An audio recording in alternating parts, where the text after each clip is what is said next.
Hello, welcome to another live Google Hangout on the Living Income Guaranteed. And today we are going to be discussing quite a fresh approach to economics. You've probably heard of macroeconomics, microeconomics. It is usually like a dull subject that we see too outside of ourselves. But our guest today has approached a new way to look at it from the perspective of how we interact with our reality, the things that we buy, how we make our decisions affects also the way that the economy at large functions. And she has named this Meconomics. So to discuss more about this, we have Maite Zamora Moreno from Belgium. Hi, Maite. Hi, everyone. Thank you for being here. And to our viewers, I will remind you that there is questions and comments that you can place live in the Google event. And we will go through them as also Maite goes explaining the subject, because we know that this is something that might be new for most of you. And so we will be talking for about 40 minutes, maybe 30 minutes. It all depends on the extension of the topic.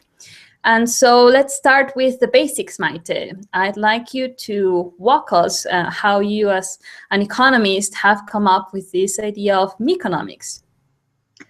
Well, when I was studying economics, it was always something out there, where you're looking at very theoretical models and how banks work and how businesses work. And it's kind of everything is out there.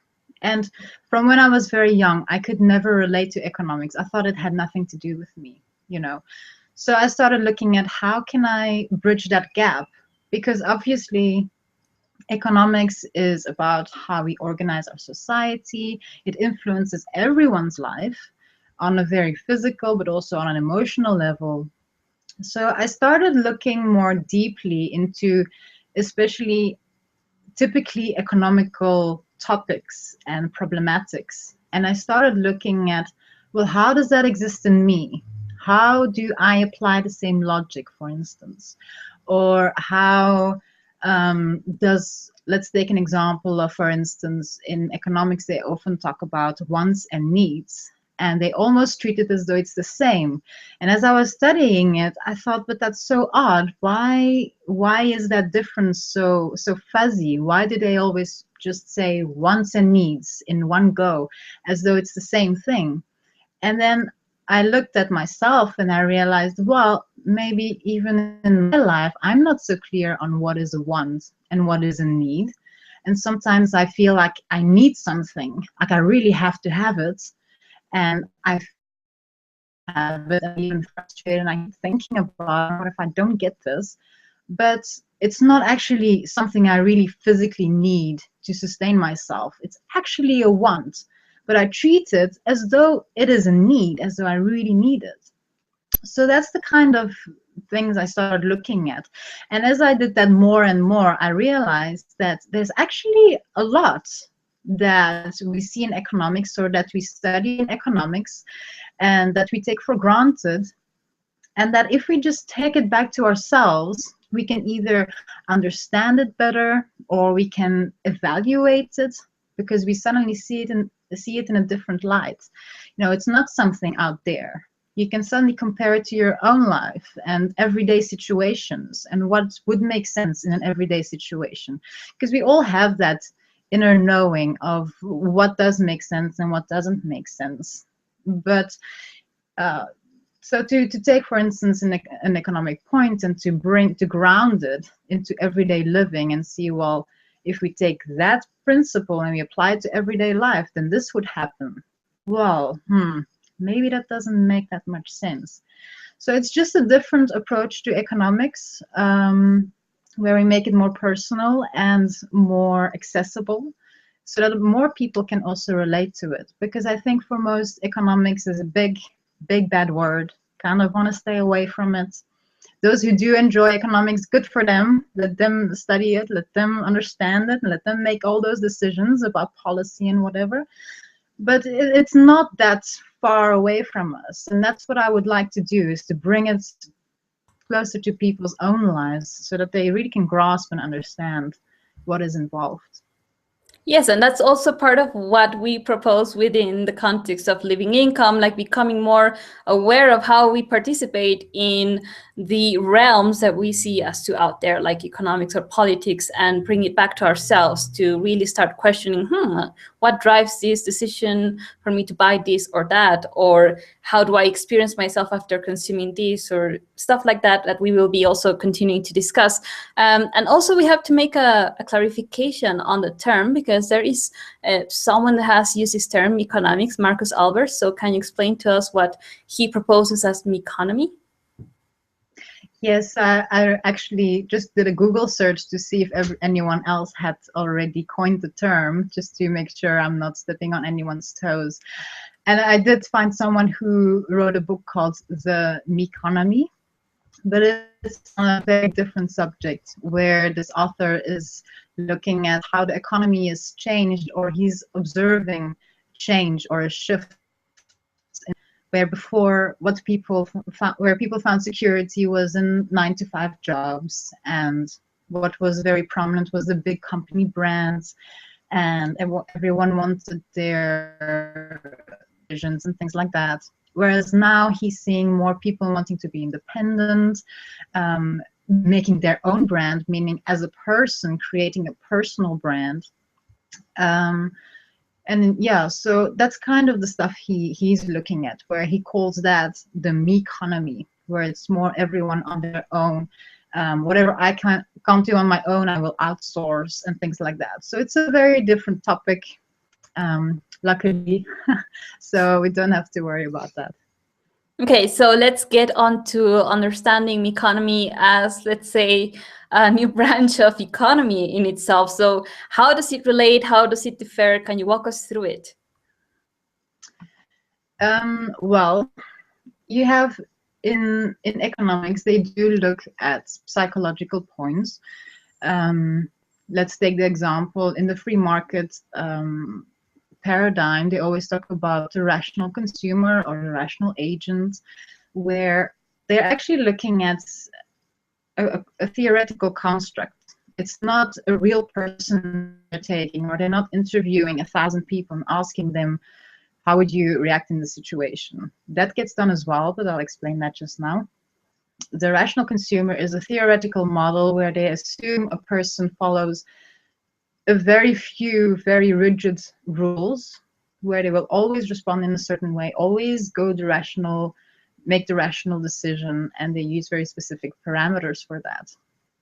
But that's not what I want to do. I don't want to talk about an imaginary person. I want to really have it hit home, so to speak. I mean, you can draw from your own experience things that you would have thought are not at all connected to economics, but that actually are exactly the exact same logic that you might never have thought twice about, but it takes up a very big point in economics. Like, it's a huge subject there. Then you have the behavioral economics, where they go and study people's behaviors, how they make decisions, and where they often find it's not rational at all. But that type of studies is then often that flows into advertisements, where it's more about how to influence people's decision making, seeing what triggers them, seeing what they like, and then playing into that. So that's, I want to stay away from that as well, because it's not about selling people out. You know, I don't want to give people the key to the person's psychology so you can now play with them. It's about self-empowerment, so every person themselves can understand who they are and what they actually are themselves and in their own daily lives, how that exists in the same way but on a much bigger scale. So it's taking the principle of as above, so below, where that's not something that is often done, I believe. I mean, we have been opening this up more in the hangouts, and if you've been following the hangouts, and have this, how we are perpetuating a certain phenomenon in the world simply through acceptance. And where does this acceptance come from? It comes from within ourselves, because in some way we're doing the exact same thing. So yeah, it's just a very different approach. It's maybe more philosophical, maybe more spiritual, um, definitely more individual based. This is about any person who is interested to understand themselves, understand the world, who want to change the world. You always have to start with yourself. So that's kind of the link we want to make, making it personal and grounded. And how does this relate to a more or less fragmented way to approach a subject? Because many times economics just becomes like this fragmented version of how to apply numbers and supply and demand laws into reality, and we remove the subject, which is a human being, aside, and or don't link it to other subjects. So you were mentioning that Meconomics pretends to precisely expand the notion of economy into more tangible aspects and other subjects. Can you tell us more about this? Yes, well, you can even compare it to when you went to school. When you were taught a subject, you were sitting in the classroom for maybe 50 minutes, 60 minutes, and you were busy with just that subject, whether it is English or economics or maths, and you just look at this one subject in isolation.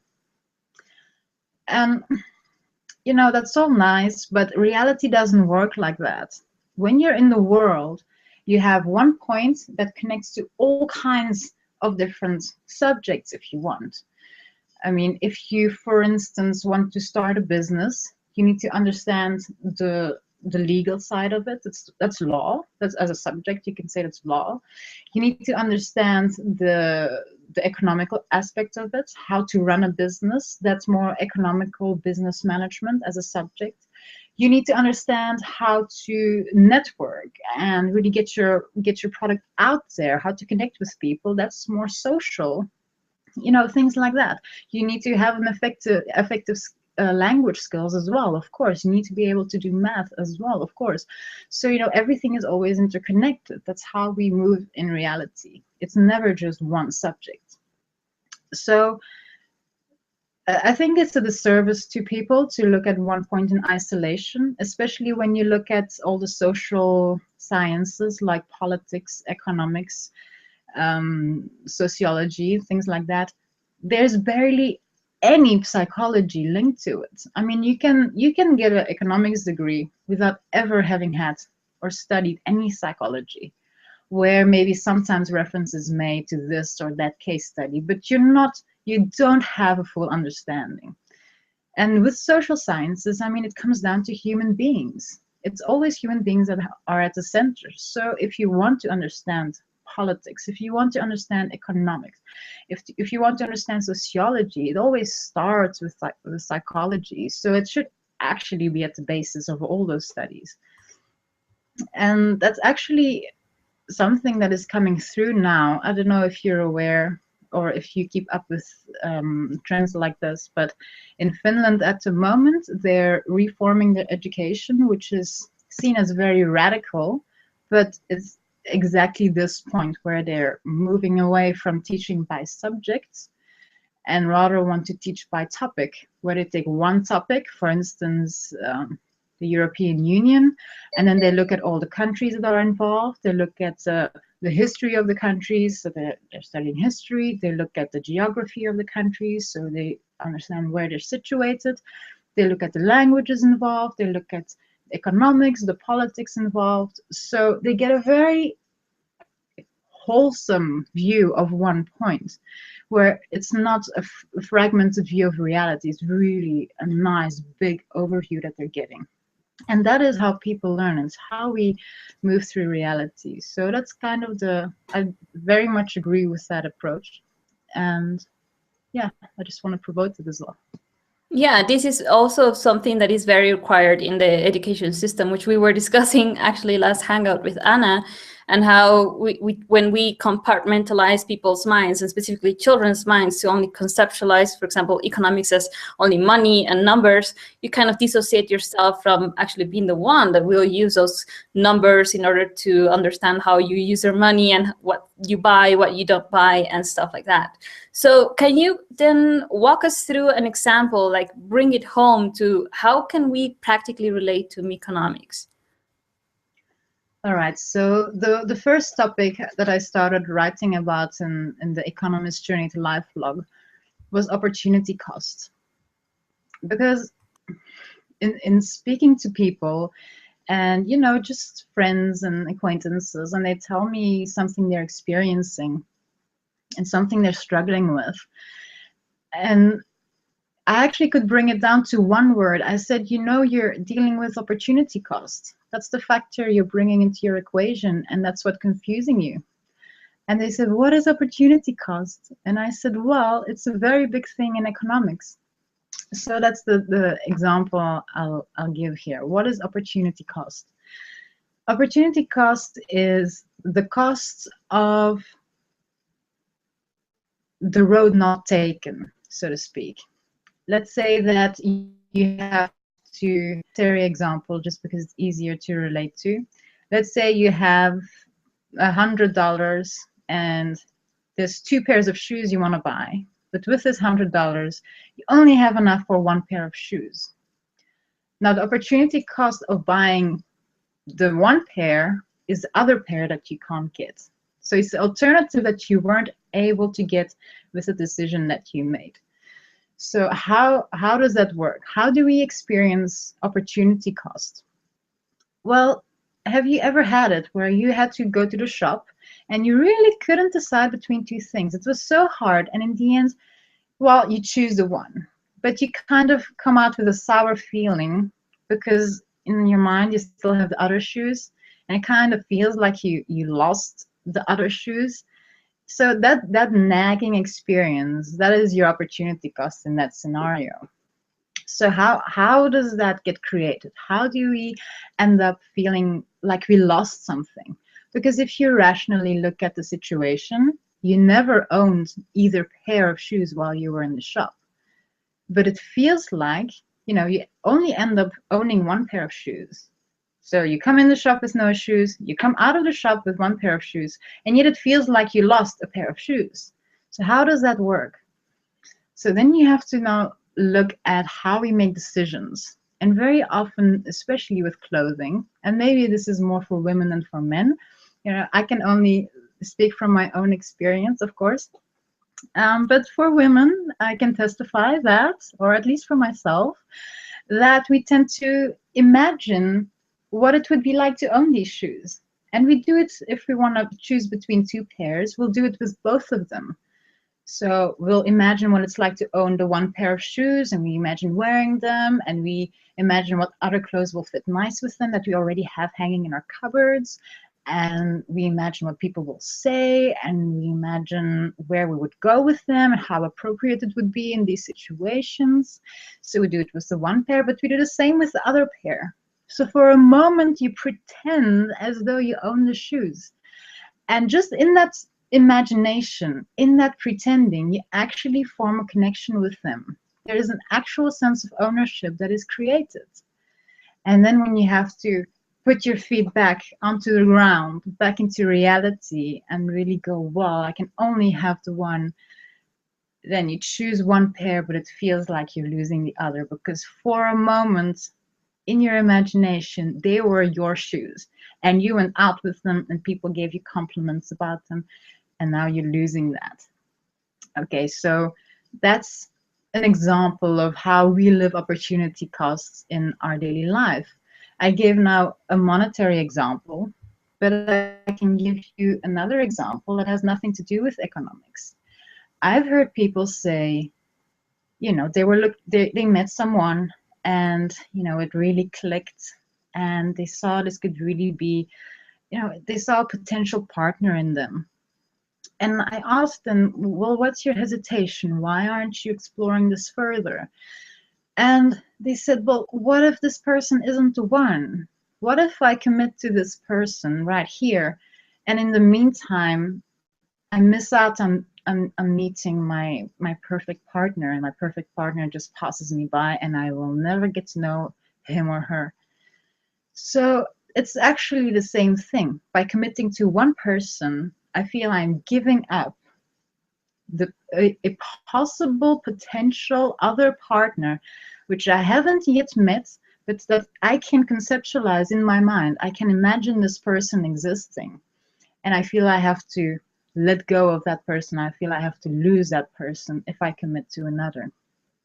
So again, you have that dimension of imagination that is very prominent, because in reality, there's just one person. There's no one else. They just met this one person and they really like this one person, but they will allow something imaginary to interfere. And it was in this scenario with a person telling me that I said, this is opportunity cost that you're working with. And I realized in that moment, but wait, I don't think it makes sense to let opportunity cost influence your decision, because it's just imagination. Why would you allow it to influence a decision like this? Because, well, maybe there is some other imaginary person out there that is the one, but maybe the one is standing right in front of you, and you'll never know, because you're listening to your imagination. So then I started looking, okay, so if opportunity cost doesn't make sense to influence a person in daily living decision makings, why is it such a big topic in economics? Because there they make a big hoo-ha about opportunity cost, and they're very proud that they have defined this concept very clearly, and it just rears its head, left and right, and they will explain and justify points according to opportunity cost. So let me give an example now, since we have seen opportunity costs from a psychological perspective, how it exists inside of us and how we allow it to influence us in our daily life and, big life decisions even, or small decisions. It's there, that logic, we accept it and we allow it to play a role in how we live. So let's now have a look at opportunity costs in economics. And a very clear example there is interest payments. Now, what is interest? Interest is the compensation for, on the one hand, the risk that a lender takes by lending money, and on the other hand, compensation for opportunity costs. Because the lender could have used the funds to make an investment and make profits, but the lender didn't do that. He instead decided to borrow you the funds. So he's experiencing opportunity cost, because potentially he could have a profit. And so we compensate the lender for that. And even when I read this the first time, or when I tell people about it, it's intuitively seems like it makes sense, right? It's like, oh, well, yes, of course, this person, Shane, is giving me the money and he could have made a profit somewhere else. Yeah, I better compensate him for the opportunity cost, right? But wait, then we bring it back to our own experiences. If you're in the shop, I'm going back to the shoes. If you're in the shop and you can only buy one pair of shoes, and you're experiencing opportunity cost because, well, you only have enough money to buy one pair, but you could have also bought the other pair. Are you going to go to the shopkeeper and ask him for compensation because you're experiencing opportunity cost? That suddenly doesn't seem to make sense anymore, right? I mean, we don't do that. You wouldn't even conceive of doing that. So what's the difference? Why don't we do that? Well, we kind of understand that when we make a decision, we have to take responsibility for the decision. It's simply part of decision making. If you choose between two things, that you have to let go of one of them, that's just being mature, right? So why is it different for lenders?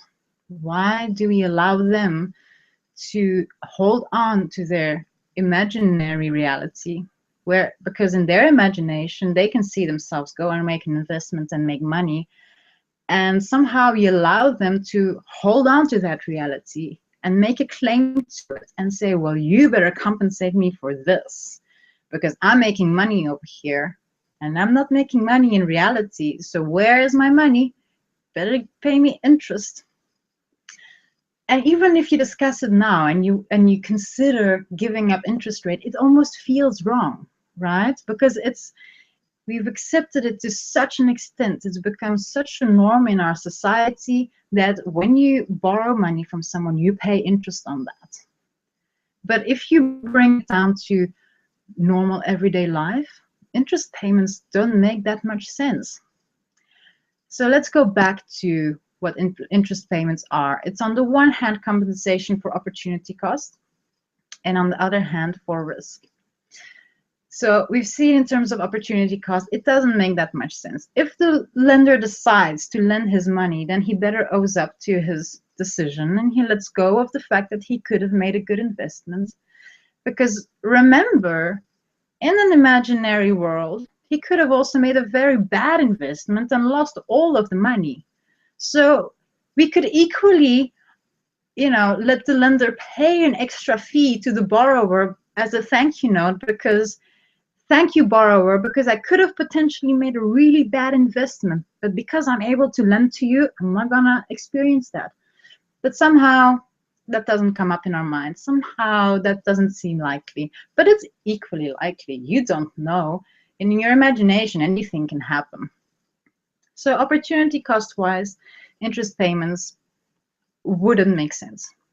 Then if you look at compensation for risk, would that be a good justification for interest payments?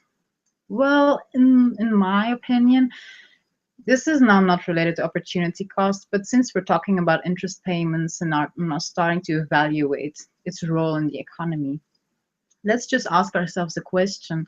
If it makes sense to pay interest as to cover risk, as risk insurance. Because in any other situation in the economy, if you want to get insurance against risk, you're the one who has to pay. You pay for insurance in the event of a risk that you are covered.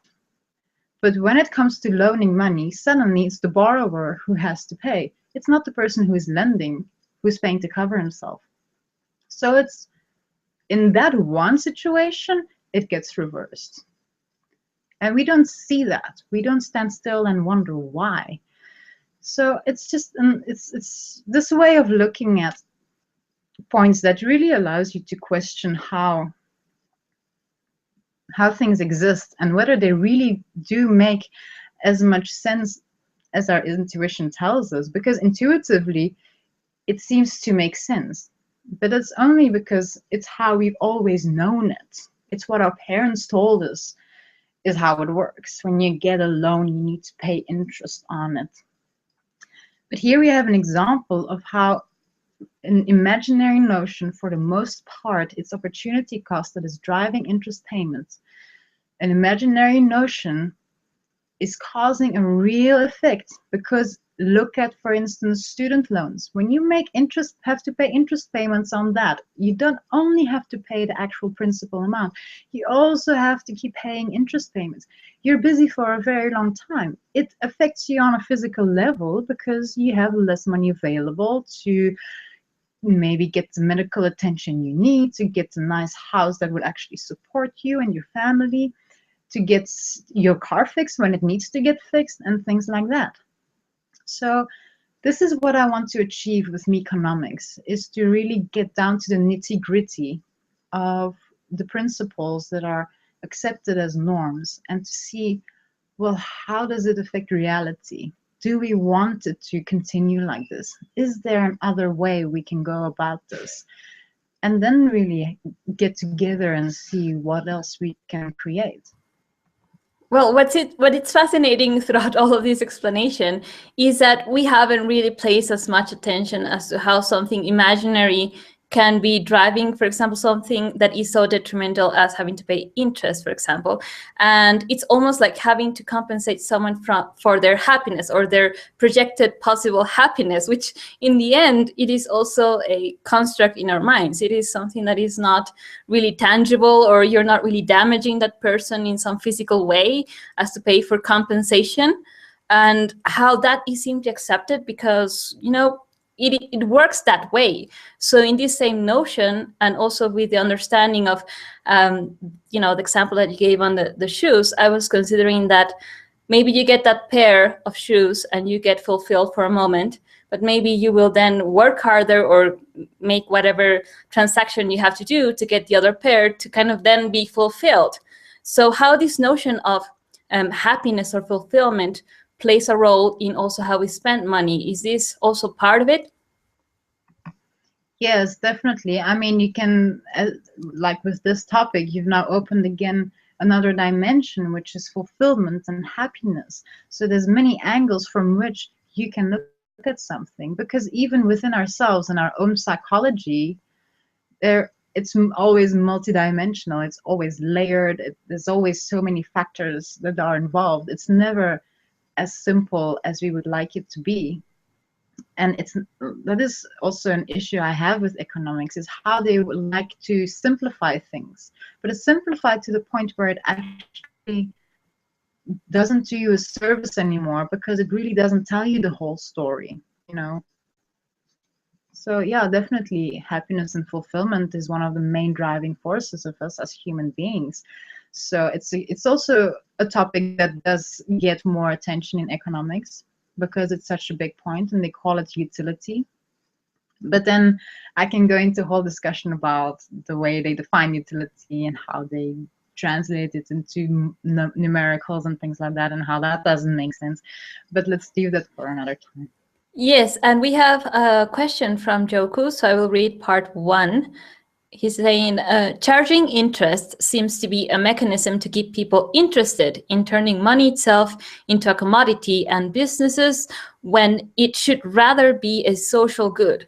Nobody would be interested in lending if they were responsible for the risk. And part 2 is a question. What is your perspective in terms of moral hazard when it comes to this?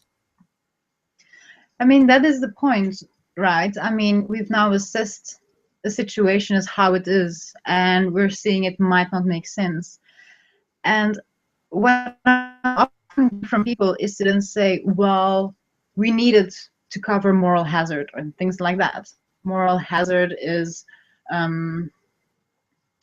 don't have the exact definition within me at the moment, but it's also to do with financial transactions such as loans. It's one of the risks a person can incur when they lend money, which is also to do with the person defaulting. Or maybe Joko can just specify it for us quickly. But what I'm often getting is like, well, it serves this purpose in economics at the moment. So if you're going to take it away, then everything falls apart. So let's just stick to what we have. But I don't agree with that. If we fundamentally see that there is a factor playing a role and driving something that actually shouldn't be there, then let's rather open up a discussion about what lending can be. You know, I mean, when you lend money to a friend, do you ask for interest payments? No, you don't. I mean, you might say it as a joke, and everyone will understand it is a joke when you say, okay, and now pay me interest. The friend will laugh because you don't do that to a person. But somehow, when we do it to a person we don't know, we justify it as acceptable. So there's something there where there's a shift between lending money to a friend where we'll only expect a principal amount back, and lending money to someone overseas or wherever, where we go, yeah, but you better pay me interest here. And in any case, I find it doesn't make sense to cover risk and things like that, because if a person stops paying back your loan, they're gonna stop paying. It has not, and then gonna stop paying your principal amount, and they're gonna stop paying interest. So it doesn't help you. It doesn't really help you to stop that problem of defaulting. And if you want to stop defaulting, then use that rather, for instance, the approach that is being used of being blacklisted. You know, if you stop paying your loans, and you will be blacklisted, and for X amount of years, you will not get access to support from another. You will not get access to funds. You will not get access to a credit card. And that alone might be sufficient. Would it be? We don't know. We haven't tested it yet.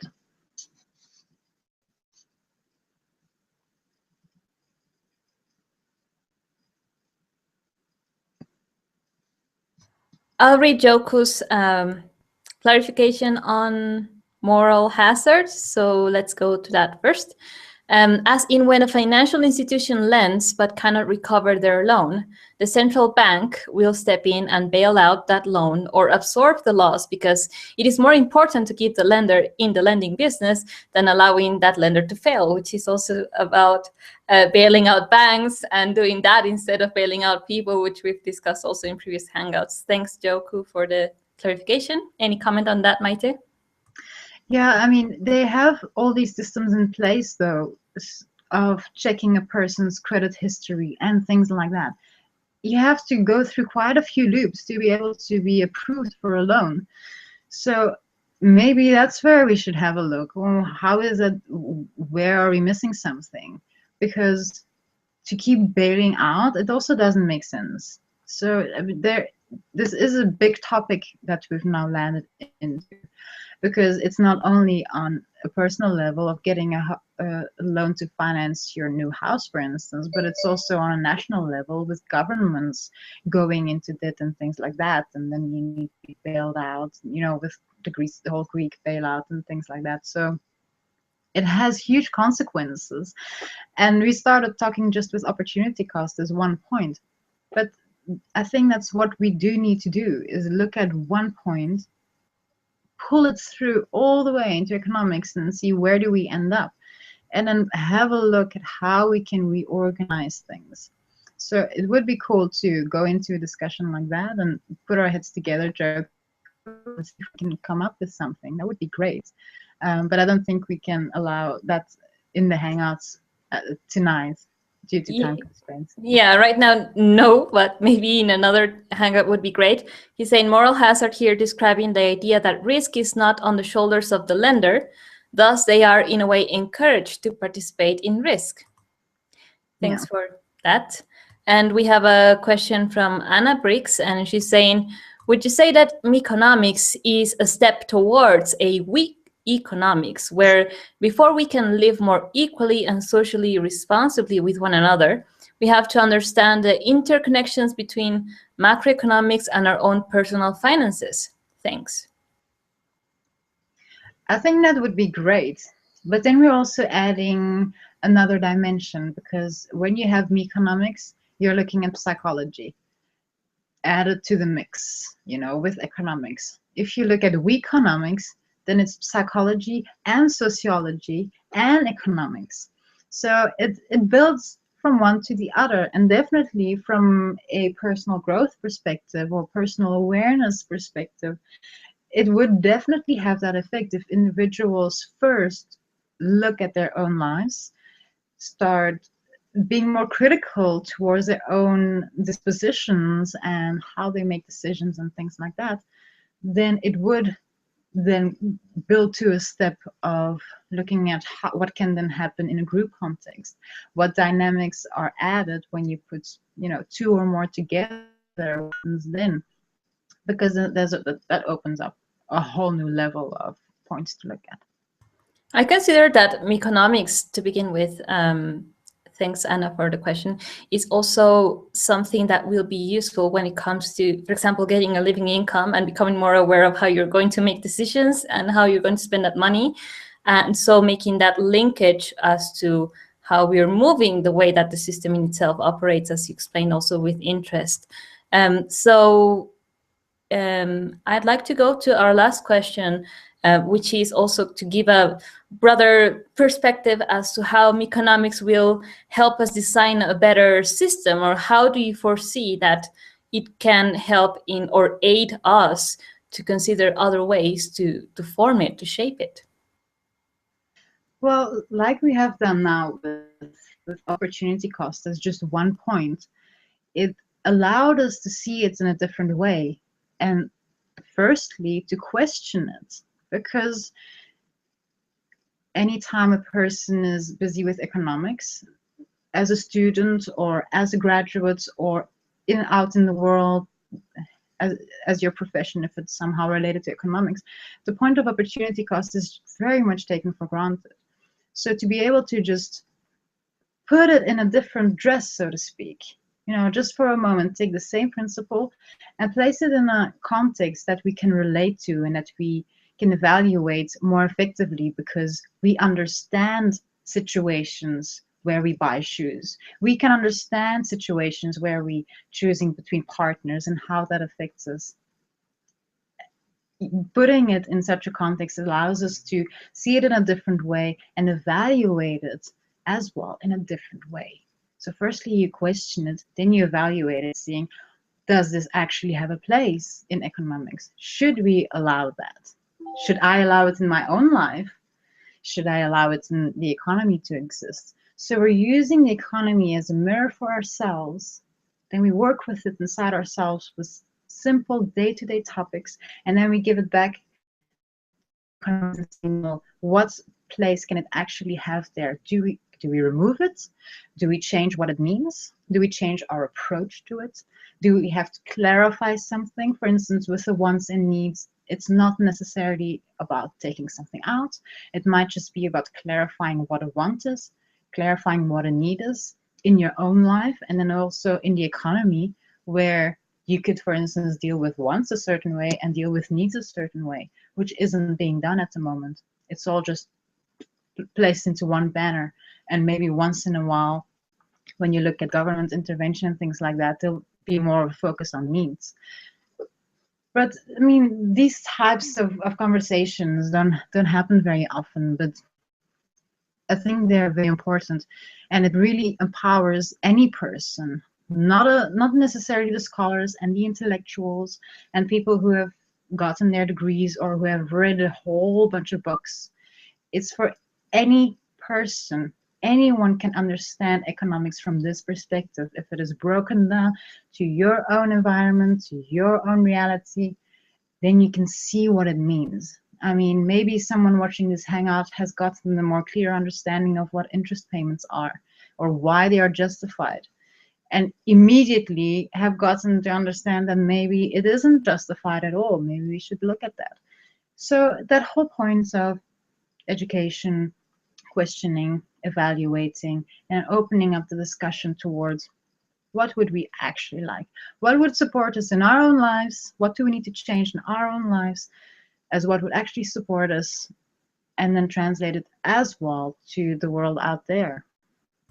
I foresee that this could become also a branch of supporting, as you were saying at the beginning, to empower ourselves to be able to relate more to these hard subjects like economics, and so be able to say, hey, but why does interest exist anyway in the system? How is money created? And so start questioning further based on how we realize that we are, for example, becoming sad for an imaginary thing that we don't possess. Things like that, certainly has, now that you explained the whole thing, has made us more aware of these kind of things that we simply, allow it to be and do not question them further. So in terms of really changing also the system that we live in, we have to first understand it. So thanks a lot for this explanation, Maite. And I also foresee that it will become a topic that you will continue developing. Is that right?